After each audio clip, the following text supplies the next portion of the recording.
আরজিকর কাণ্ডে গত কয়েকদিনে উত্তাল বাংলা। কাদম্বিনীকে ধর্ষণ এবং খুনের অভিযোগ সামনে আসা 24 ঘন্টার মধ্যে পুলিশের হাতে গ্রেফতার এক।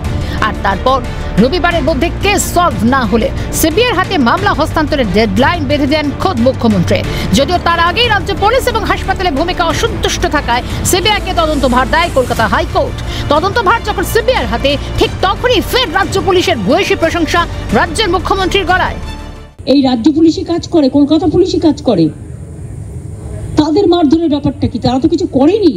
তারা তো যতটা চেষ্টা করে ডিএনএ করেছে, তারা ভিডিও করেছে, তারা ফরেন্সিক টেস্ট করিয়েছে, জুডিশিয়াল ম্যাজিস্ট্রেটকে নিয়ে এসছে, যা যা করেছে 34 জনকে ডেকে কথা বলেছে, আরও কয়েকজনকে ডেকে কথা বলার জন্য ওদের হাতে 5-6 দিন ছিল।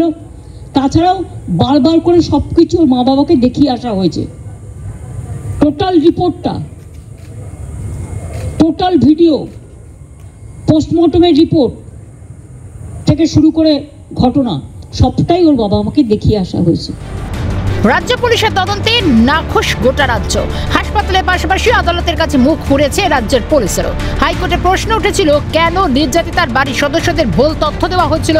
অস্বাভাবিক মৃত্যুতে কেন হয়েছিল আত্মহত্যার আখ্যান? এত বড় কাণ্ডের পরও কেন নিজের থেকে মামলা দায়ের করেনি হাসপাতাল কর্তৃপক্ষ? রাজ্য পুলিশের তদন্তের অসন্তুষ্টি থেকেই তো সিবিআই হস্তান্তর।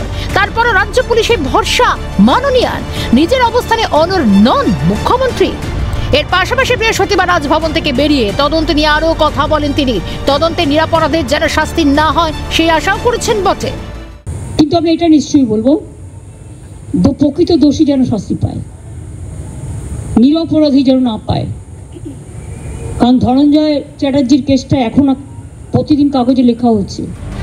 কৌতূহলী মনে প্রশ্ন জাগে, তবে কি সিবিআইয়ের হাতে তদন্তভার যাওয়ায় কোনোভাবে আশঙ্কায় মাননীয়া? কিছু করতে সাপ বেরোনোর ভয় পাচ্ছেন তিনি? কোনো বড় নাম বেরোলে অস্বস্তিতে পড়তে পারেন তিনি বা তাঁর দল? ক্যামেরায় দীপ্ত চক্রবর্তীর সঙ্গে খালেদ জামালের রিপোর্ট, ক্যালকাটা নিউজ।